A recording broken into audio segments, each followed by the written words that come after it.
Le grand jour est arrivé. Papy emmène Philippe pour sa première pêche aux silures. C'est sur le Rhône, au-dessus de quelques fosses secrètes de Papy, que nous allons retrouver notre pêcheur curieux et notre spécialiste pour une partie de pêche où le poisson ne manquera pas. Le silure est un poisson qui remonte à la nuit des temps. Les anciens Grecs le connaissaient déjà en l'an 360 avant Jésus-Christ. Il ressemble à son cousin le poisson-chat. Il est originaire des pays de l'Europe orientale, des bords du Danube, des cours d'eau bordant les mers Caspiennes et Baltiques. Chez nous, ce n'est qu'au XVIe siècle que l'on commence à en parler. On le présente comme un monstre, la baleine des eaux douces.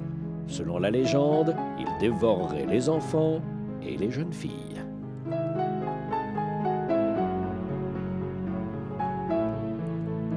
C'est un très gros poisson, sans écailles, sa peau est vert brun, très glissante. Son ventre est assez clair, jaune ou blanc. Il existe aussi certains spécimens albinos, jaune orangé. Sa tête est massive et plate avec une bouche très grosse pourvue de lignes de dents petites et nombreuses. 6 barbillons, 2 de chaque côté de la gueule et 2 autres plus grands situés sous les yeux, le font ressembler à son frère le chat. Le silure utilise ses barbillons pour leurrer ses proies. Il leur donne des mouvements semblables à ceux des vers et attire ses proies afin de les dévorer.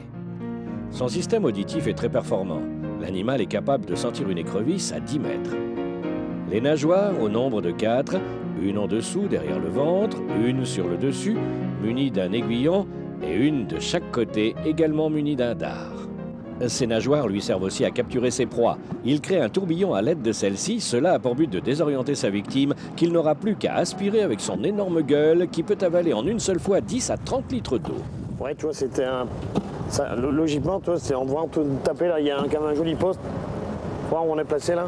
Ah, derrière le pont, là, il y a une fosse. Fais attention, essaye de dandiner un petit peu, quand même. On va en prendre un, parce que tu vois, toujours sur des fosses comme ça, à la sortie des ponts, c'est toujours bon. Hein. Oh, t'en as. Oh, c'est pas gros, c'est un petit, ouais, comme tu disais. Ouais, c'est un peu ton frein, je pense, parce que là, on l'avait desserré tout à l'heure.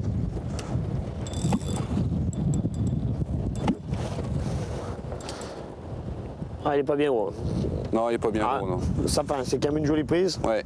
C'est ton premier silure. Ah, d'accord, un petit silure. Hop, d'accord. Tu l'attrapes? Hop là. D'accord, bah tu vois, un joli spécimen. Ouais. Alors, soixantaine de centimètres. Voilà. Tu vois la robe un peu, c'est joli, hein, c'est marbré. C'est un joli poisson, toi, il est sain comme tout. Hein. Donc on va le remettre à l'eau. Et piquer, toi, juste sur le côté.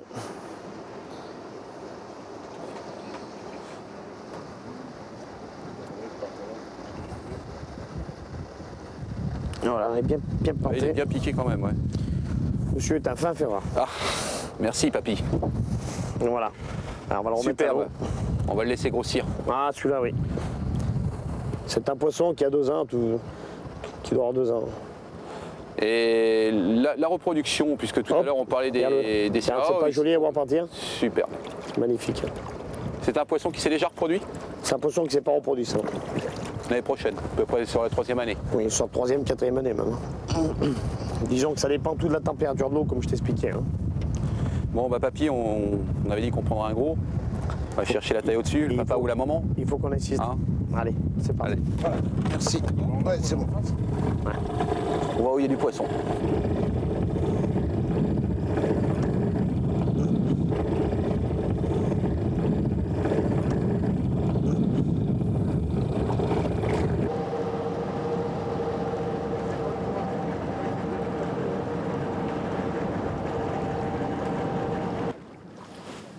Alors papy, on se trouve dans le milieu du Rhône, donc pour pêcher le silure, sur un de tes postes privilégiés.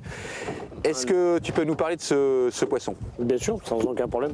Ben, disons que c'est un poisson qui est originaire des pays de l'Est. Et bon, ça fait une quinzaine d'années que chez nous qu'il a été introduit plus ou moins avec des hypothèses que l'on ne connaît pas trop, disant un étang qui aurait cassé donc un Saône.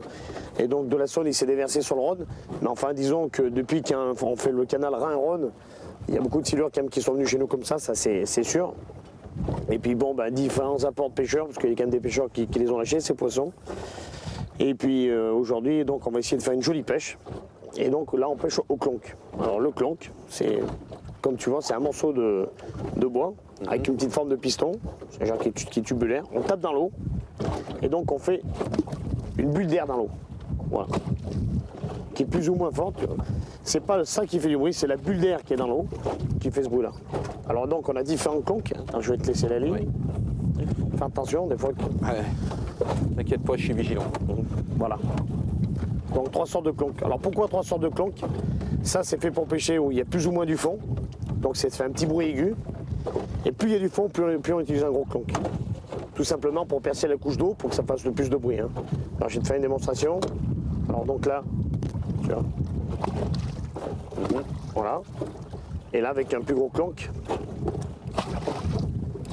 Effectivement, c'est pas le même bruit. Voilà. C'est beaucoup plus. Et celui-là, ça n'a rien à voir. Hein. Voilà. Alors, le clonk, là, l'opération que tu es en train de faire, à quoi ça sert? Eh bien exactement, les poissons sont donc sur le fond. Et quand on passe avec la ligne, comme là, on dérive légèrement. Quand on passe avec la ligne au-dessus de ces poissons, ça fait que ces poissons donc, sont collés sur le fond. Cette vibration les fait monter. Ça les met en chasse. Et la ligne, ils viennent voir la ligne et la prendre éventuellement si vraiment ils veulent la prendre. En général, ça marche assez bien souvent. Bon, il y a quand même des saisons. Juillet, août, quand il fait très chaud, ça marche quand même mieux qu'en début de saison. Hein. Alors donc, regarde, je vais te montrer la ligne, je vais t'expliquer comment on l'a montée. Voilà. Ça, c'est une ligne qui est typique pour pêcher au clonk. On appelle ça donc un plomb bouteille. Je vais te le démonter pour te le montrer, ça se démonte. Hein. Voilà. Ouais. C'est un plomb de 100 grammes. Parce qu'aujourd'hui, il y a quand même relativement du vent et comme chez nous dans la vallée du Rhône, il y avait énormément de vent. Alors, automatiquement, il faut quand même pêcher entre 100 et voire 150 grammes. Voilà. Pochette de plastique, on met dessus. Ça, c'est pour l'arrêter. Donc ça, dans l'eau, ça va donc bouger. Et comme je t'expliquais, donc ça, il n'y en a pas dans l'eau. C'est censé imiter un poulpe pour un calamar, mais il n'y en a pas dans l'eau. Mais c'est ce que ça va bouger dans l'eau. Voilà. Et là, ces poissons, ça va donc les faire attaquer. En plus, après dessous, un twist. Encore pour faire l'animation. Et puis pour donner donc du goût, une pelote de verre. 3 gros lombrics et 3 canadiens. Voilà, tout simplement. Ça fait ils adorent les vers de terre. Ils adorent les vers de terre. Ils adorent les vers de terre. Beaucoup plus les vers que les vifs. Hein. Et donc on dandine donc cette ligne au fond de l'eau. Et donc ça les attire. Plus le truc gustatif, ça mange. Et ça devrait provoquer une attaque. Ça devrait provoquer une attaque, sans aucun problème. Voilà. Ça fait partie d'une des pêches du silure. Alors pour revenir sur le silure, donc c'est des poissons qui se trouvent dans des grands fonds. Chez nous, il y a des fosses qui font entre 8 et 15 mètres. Et disons que c'est pas que ça se trouve dans le grand fond, c'est pas ça, parce que on s'aperçoit des fois, si vraiment on va les voir de nuit dans des endroits ou dans des pays, moi j'ai eu l'occasion de les pêcher de nuit, ils attaquent beaucoup plus de nuit. Pourquoi? Parce que c'est un poisson qui aime bien de l'obscurité. C'est uniquement pour cette raison qu'il se trouve dans les grands fonds. Et la preuve, c'est que des endroits où l'eau est marron, qui est très sale, on les trouve dans très peu d'eau, quoi.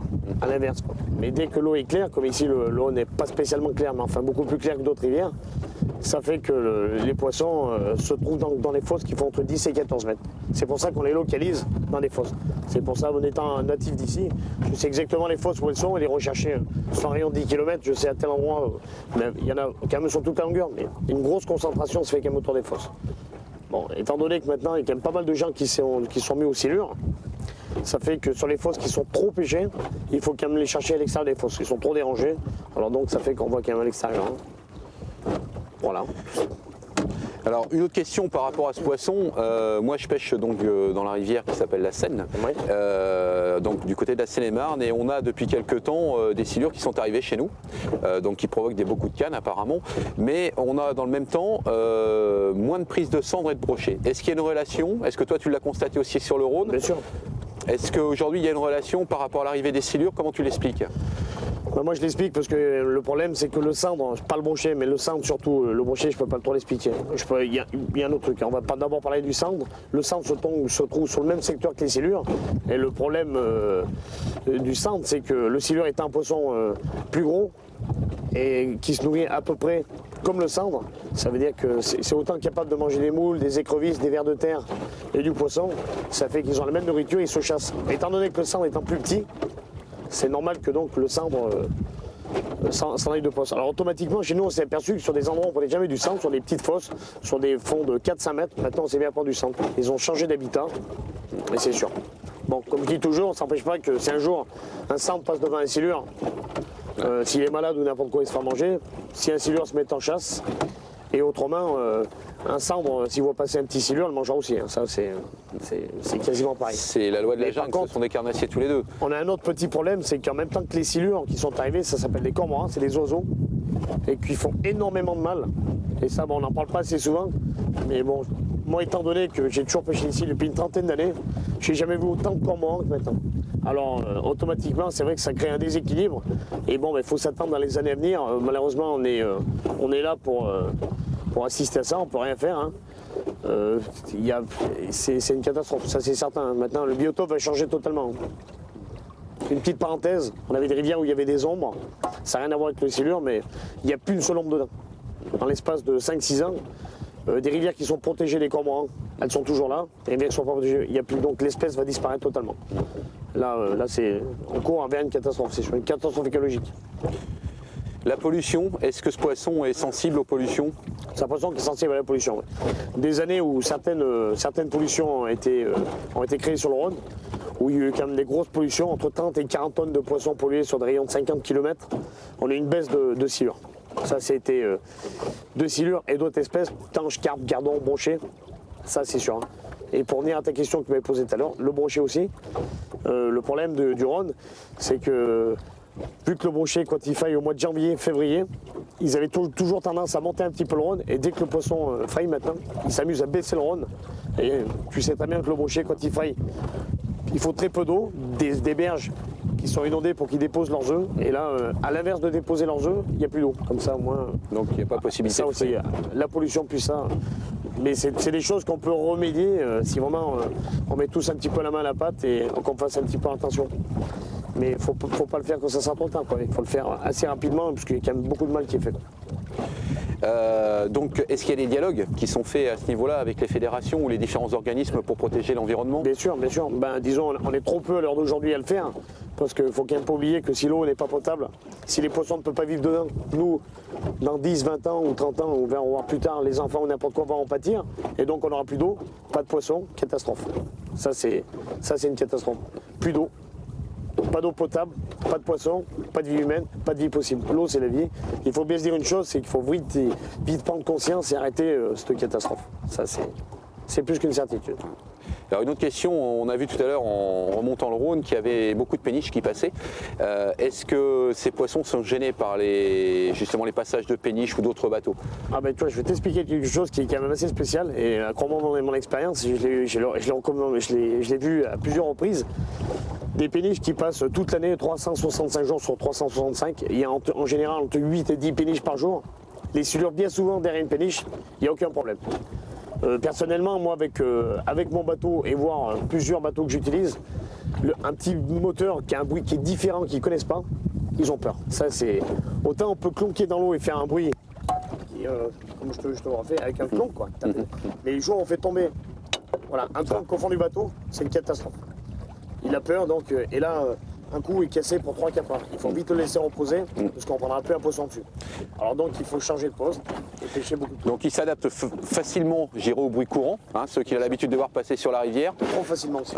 Trop facilement. Et par contre, le moindre bruit suspect, s'il y a un clonk qui tombe, là, c'est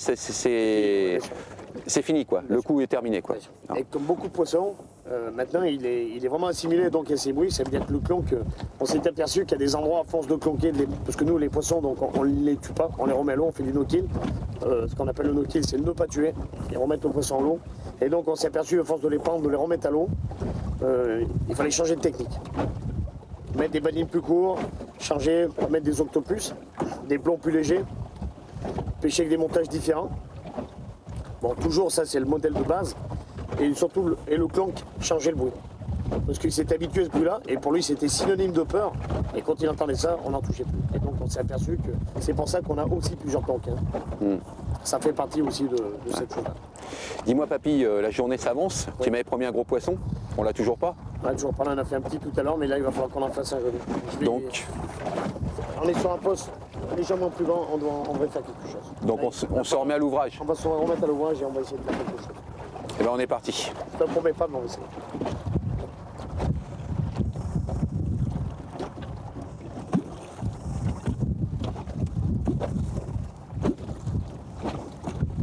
Alors là on dandine, hein. Donc ça c'est l'excitation comme on disait tout à l'heure hein, de l'octopus qui doit... L'octopus, donc c'est tous ces petits poils qui bougent, donc on secoue comme ça.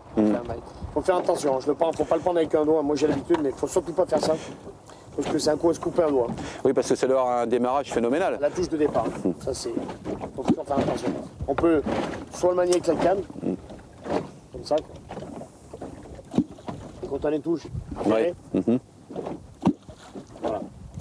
Et toujours quand on pêche, la canne la plus près du plomb, bien souvent, c'est la canne. C'est celle qui mord. Automatiquement, ça fait donc un cône sous l'eau et ces poissons montent donc dans ce cône et donc viennent toujours chercher cette ligne.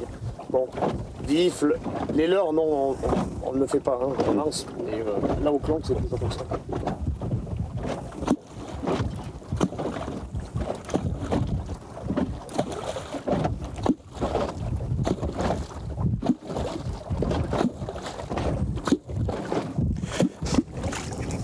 Oh! Rentre le sur dans l'eau. Oh là là là. Plus joli. Il est plus joli que tout à l'heure. Rentre le sur dans l'eau, rentre la canne dans l'eau, rentre la canne dans l'eau maintenant. Il m'emmène. Ouais. Ah mais il est plus joli. Ouais. Ah tu vois, ça met quand même des gros coups de nez quand même, tu vois.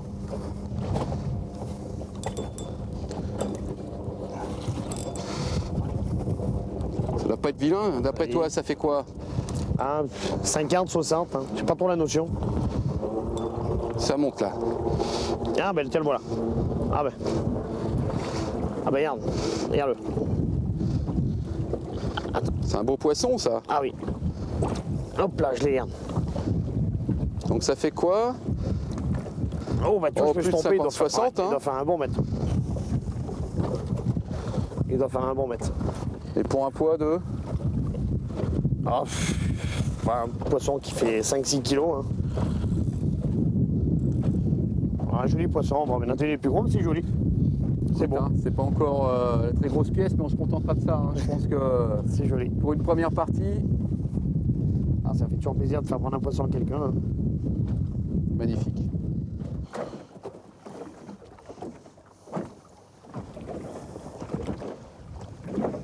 Tiens, faut bien le faire repartir. Faut bien l'oxygéner.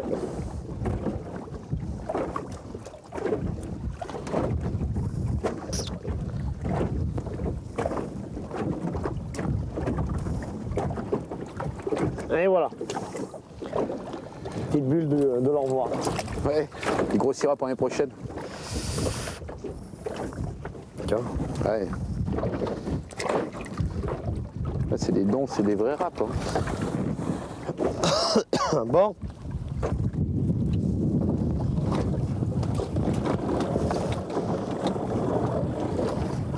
Allez, on est parti.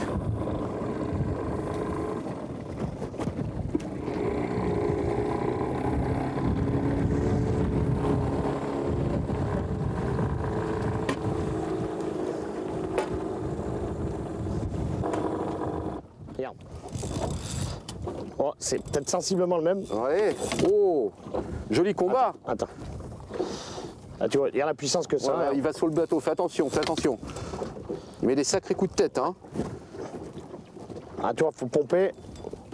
Bon, il est pas bien gros, mais... Tiens, regarde le fil qui prend. Il est pas bien gros, il est pas bien gros. Il se défend. Hein. Alors toi, tu fais toujours attention. Oh là, tu vois, il prend des fils. Ouais.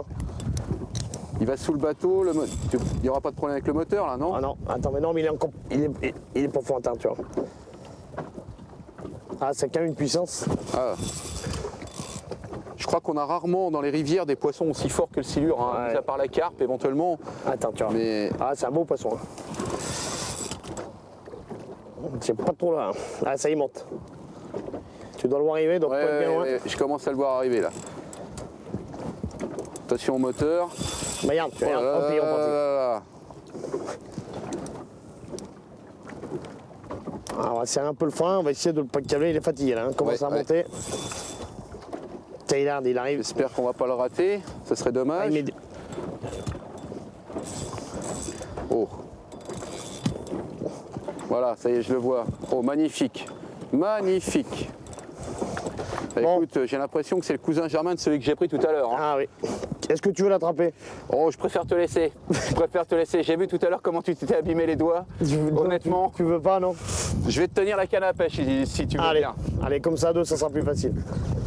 Allez, mets-le moi. Allez, viens mon petit. Oh là là, il a pas envie de venir. Hein. Ah, celui-là.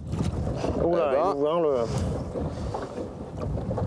le... Hop là, ça y est, je l'ai. Bah écoute, hein, je crois que c'est vraiment le frère jumeau. Hein. Ah oui. Je sais pas s'il est pas plus gros qu'il y a un moment. Ah Allez, non, je vais le dire, que le tien est plus gros que le mien. Va. Beau poisson aussi. Hein. Ouais. Beau poisson. Papy, est-ce que c'est un poisson qui se mange?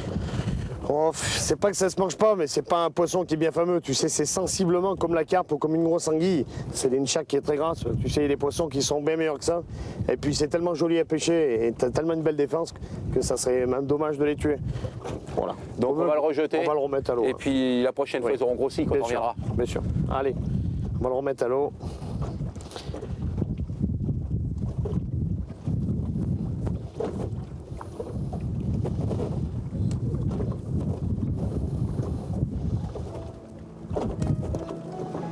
Hop là.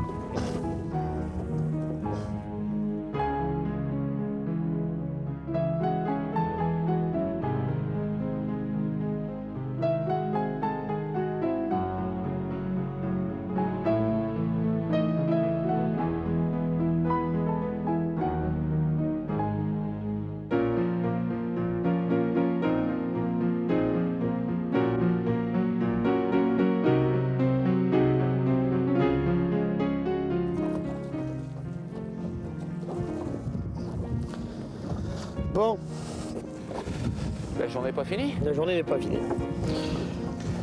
Qu'est-ce qu'on fait? On se déplace? On va sur un autre poste? Ah, on va se dépasser, on va changer de place, on va se mettre sur un poste un peu plus bas que je connais, qui est bien meilleur. Bon, eh ben allons-y. Je te laisse à nouveau la place auprès du moteur, la place du capitaine. Mon lieutenant. Pour une première, Philippe a de quoi être enchanté. 3 prises dans l'après-midi. Le silure était au rendez-vous. Alors, si l'aventure vous tente, une rivière comme la Saône, des fleuves comme le Rhône, voire la Garonne, sont remplis de silure. Ce poisson vous mènera la vie dure. Il est combatif, puissant et résistant.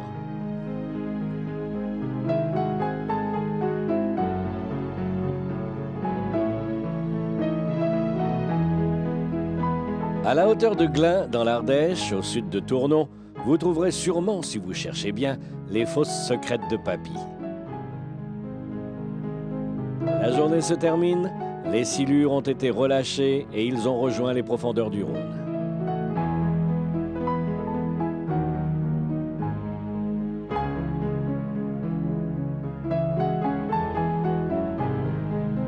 Si par hasard, l'un de vos voyages vous fait séjourner dans cette magnifique région, demandez Papy. Il est connu par tous les pêcheurs du coin.